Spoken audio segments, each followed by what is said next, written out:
Hello everyone, how's your day today?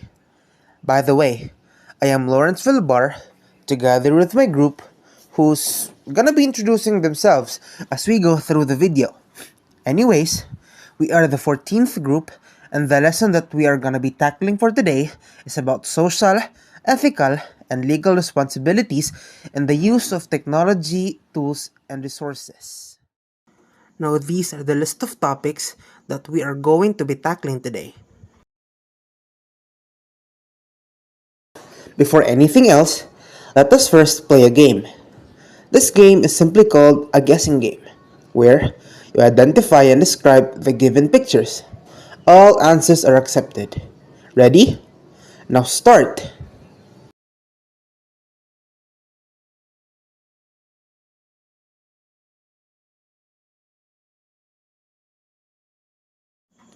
So, have you guys noticed a pattern between these four pictures? Because, if you do, then let us now move on to our first topic. A pleasant day to you, Ma'am Abole.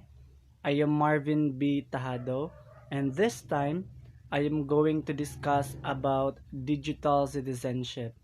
So, what is digital citizenship? It is how we should act when we are using digital tools and interacting with others online. The quality of habits, action, and consumptions pattern that impact the ecology of digital content and community. How to become a good digital citizens. Protect private information for others and themselves.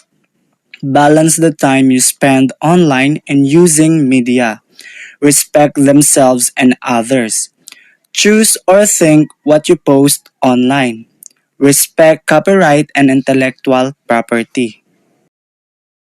Good day, everyone, especially to you, Mami Raf. So, I am Traya, one of the reporters from the last group, and the topic that I'll be discussing is just a continuation of Mr. Tado's topic.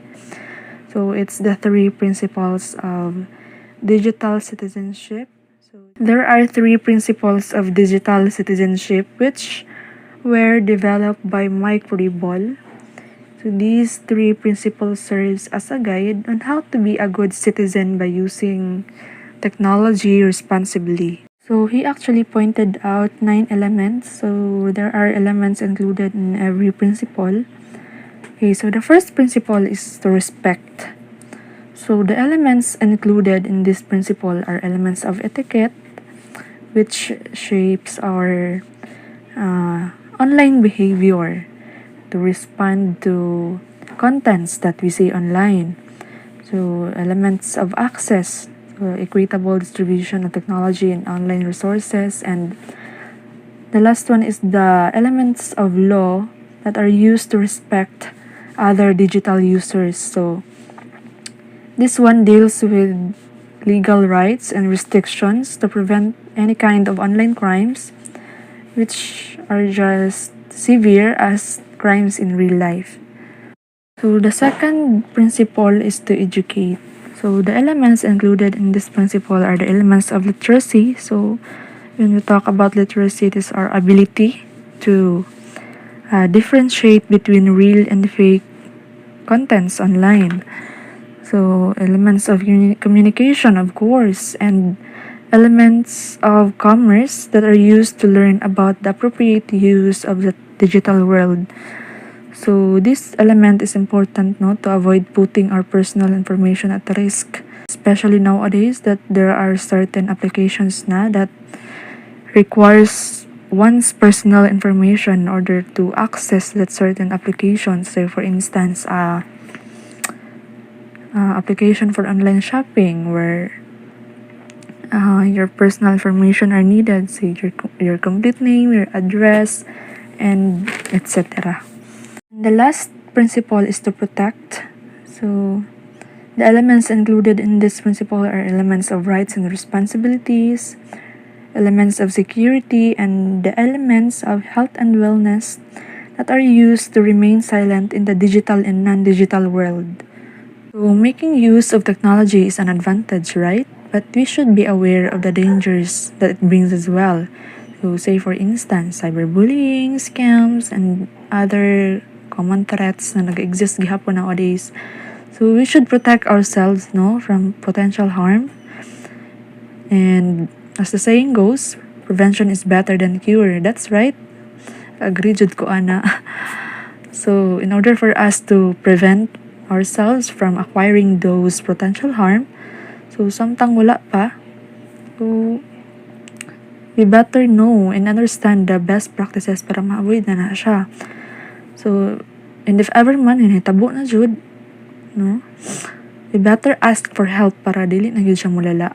And if ma-resolve na siya, so, dapat we learn from it na. Dapat wiser na the next time in making use of technology. Now, once again, it is I, Lawrence, who's gonna be guiding you guys about the issues in the digital age. Once technology is planned for and implementation has begun, many issues and concerns beyond these that are technical arise. A variety of legal, social, and ethical issues result from the use of technologies in schools. Teachers must be aware of these issues to ensure that they create a climate in their classroom that fosters respect for ethics, fairness, and the law as they are related to the implementation of technology. Legal issues refer to any matter that may arise in the context of the law, including disputes, conflicts, and violations of laws or regulations. It is essential to understand what constitutes a legal issue because it helps individuals and organizations to navigate the legal system and protect their rights. Say, for example, you're a writer and then you're planning to publish something. You went through a very long, slow, but legal process. And then, after it was finalized and after you were able to publish it, a couple of hours later, you go to the internet, you see people already stealing your work without your permission. That's one of the worst thing that could have happened, if not the worst. Some examples of legal issues are copyright and fair use, there's also identity theft, and there's also data privacy, of course, and one of the most common, which is cyber crimes. Moving on to social issues. So, what is social issues and what are the social issues in the digital age? Social issues are topics or subjects that impact many people. They often reflect current events but also represent long standing problems or disagreements that are difficult to solve. Beliefs, opinions, and viewpoints can be strong, and debate or debate on these topics is a natural outcome of public discourse. One good reference that I can use on this one is the cancel culture.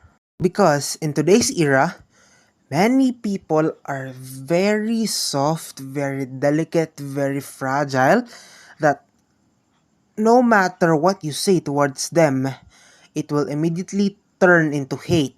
You could greet them happy birthday and they would still think that you're plotting something against them just because you greeted them happy birthday. That's how worst our society is today. Now, given its name, I'm pretty sure that you guys have already figured out some examples, but I'ma still state some of them.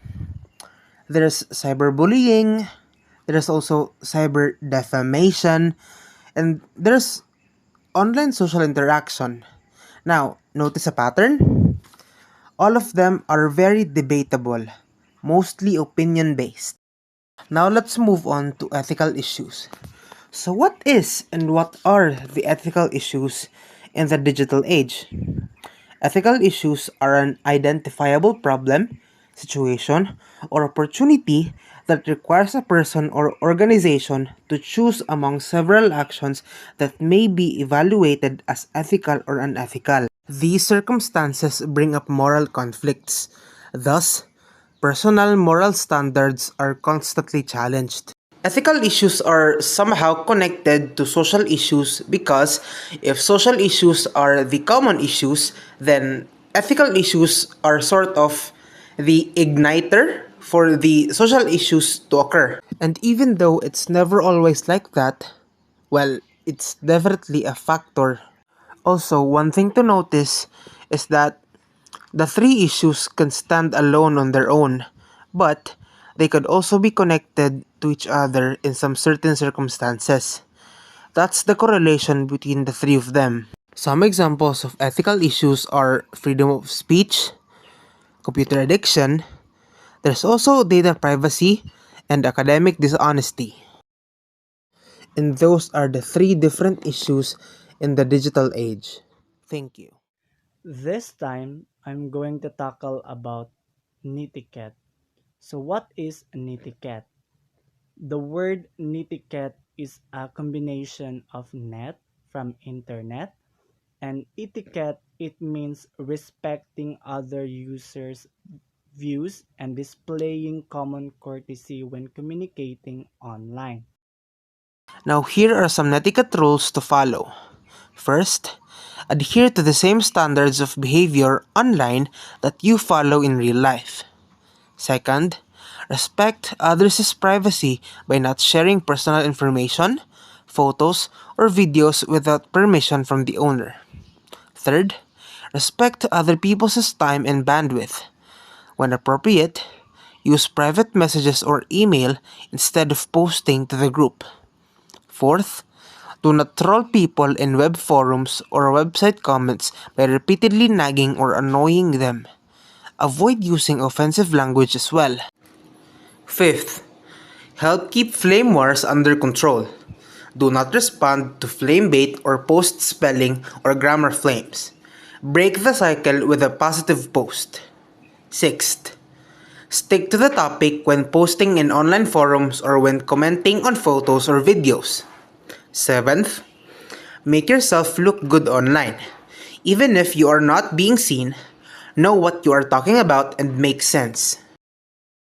Now let's proceed to the email etiquette.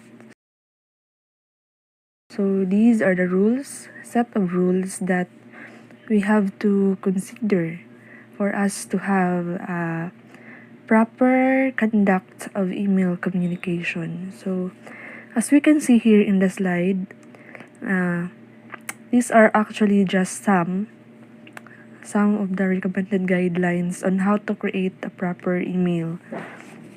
So there's actually more, pero gamay lang ang among nalista. So the first one is to use a direct and clear subject line. So since most people open their emails based on the subject line, so it should give the recipient, no, a good idea of whether they want to open your message. So dapat subject line pa lang, ma-urge ta yung mga recipient nga i-open ang siyang email. So, ay, kini siya kay importante ni i-open ako ni. Ganun. The second one is to use professional greetings. So, this one actually depends, no, on whom you're emailing and what your relationship is like. Say, you're emailing a friend, then you can use informal greetings. But, mas safe if neutral lang ang ato ang gamiton na greetings. Bale, in between lang sa formal o informal for us to set a friendly and easygoing tone. The third one is to use proper email punctuation and practice a good grammar. So of course, for us to complete the thought of our email and also to make our email appear professional. The fourth one is to never spam others. So when we say spamming, so this is the act, no, of flooding others' inboxes with messages, and it's kind of annoying, right? Why no? Because I also experienced getting spammed, and it's really irritating, especially when its content is irrelevant naman. Yung mukhaon jud ra ba siya og give storage sa kuan cellphone or sabay gamit mo.